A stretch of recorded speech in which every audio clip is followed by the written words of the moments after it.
This is me. I'm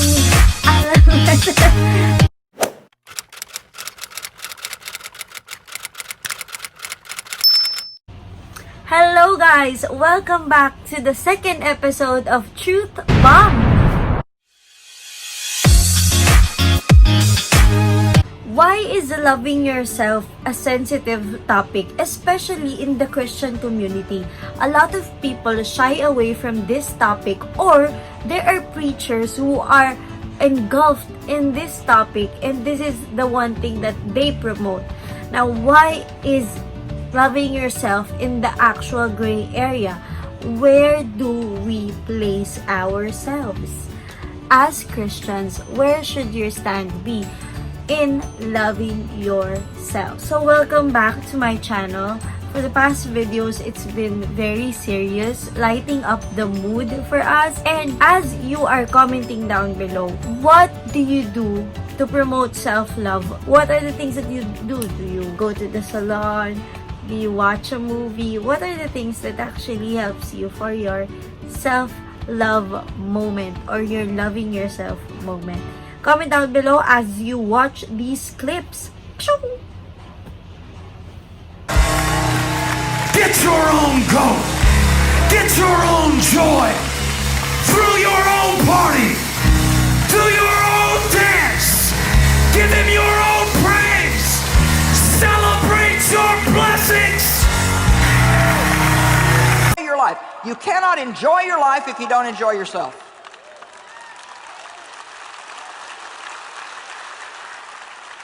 So, let's start with the definition. I am a teacher, as we always do. Let's define self-love. Alright, Google says that self-love regards one's own well-being and happiness, chiefly considered as desirable rather than narcissistic characteristics. And then on Urban Dictionary, it said, love yourself. The definition was the first one that popped up. So this is the definition. The idea and action of being proud of one's image and action, along with confident attitude. This can be achieved by learning that you're you and that you should love yourself no matter what. And the only thing that matters is your self-worth. That is their definition of loving yourself and self-love, which is pretty self-explanatory because of course that's something that we already know.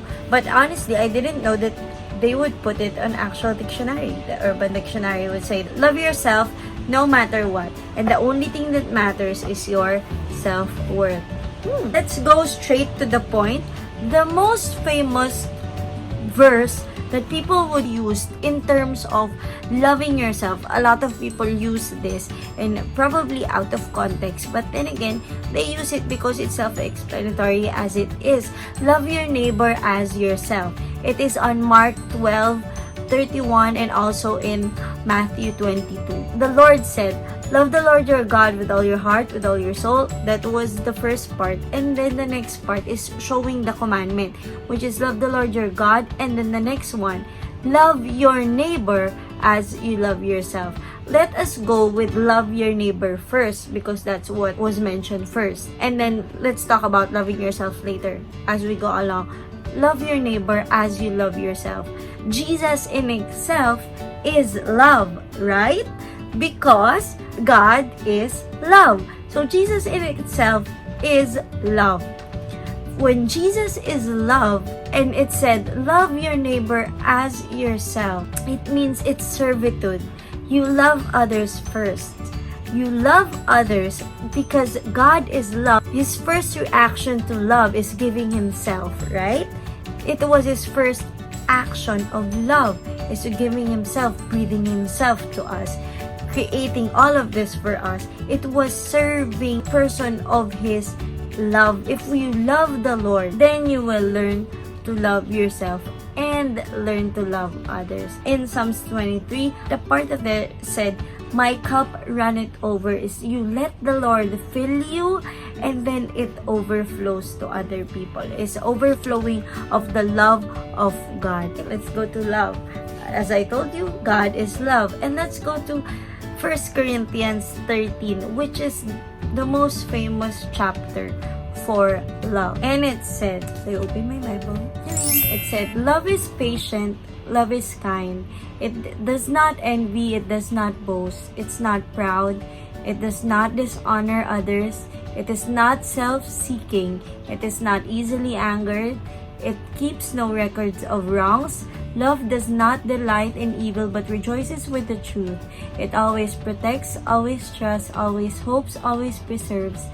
Love never fails. Our concept of love as Christians should be different from the concept of the world of love. It should be different from the way the world loves and the way we love. I loved how it said it endures all things, and love is long suffering, endures all things.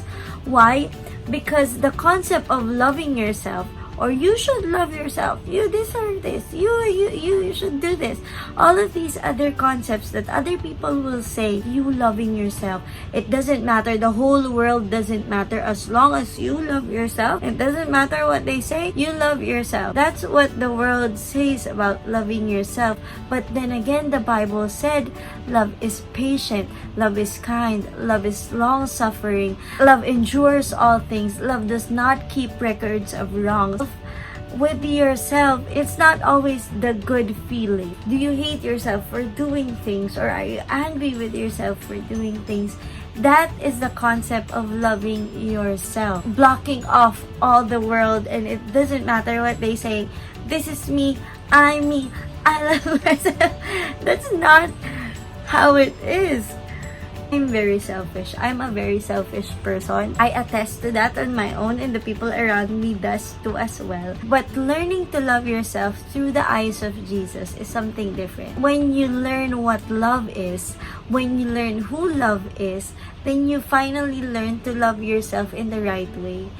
Then you will learn to love yourself in a godly manner, in a biblical manner. There are things that you will do that pleasures you, that makes you feel good physically, that makes you think of yourself good in the moment, but it isn't loving yourself. Let me say that again. There are things that might feel good, that will pleasure you mentally and physically, but it isn't loving yourself. In Genesis 1:26, we are created in the image of God. And the moment the Lord created you, He said, it is good. The Lord appreciates you. The Lord thinks that you are good. The Lord thinks that you are perfect. His masterpiece, His perfect creation. The Lord gave His image to you. God accepts you. But you have to see yourself through the eyes of the Lord. I know it's true that we are sinners. I am a sinner. I am a sinner saved by grace. That's my bio on Twitter. It's a sinner saved by grace. Yes, we are sinners. We are wretched individuals. We are deprived. We are sinners. We are not worthy of the love of the Lord. But what He has done for us is that He sees us and says, it is good. The Lord said, know what love is. When you finally know what love is, then you know who love is. You see yourself through His eyes, not in a worldly manner. Loving yourself in the world and loving yourself biblically is something different. Both different things. A lot of people will say nowadays, you should love yourself. You should do this, do that. No, you love yourself. You know, you should be confident. You should be this. You should be that. Yes, it's true. You should be confident. You should make yourself presentable. You should put makeup on. You should curl your hair. If that makes you feel good, it's fine. You make yourself as presentable as you can, as you want to. But learning to love yourself is different from worshiping yourself.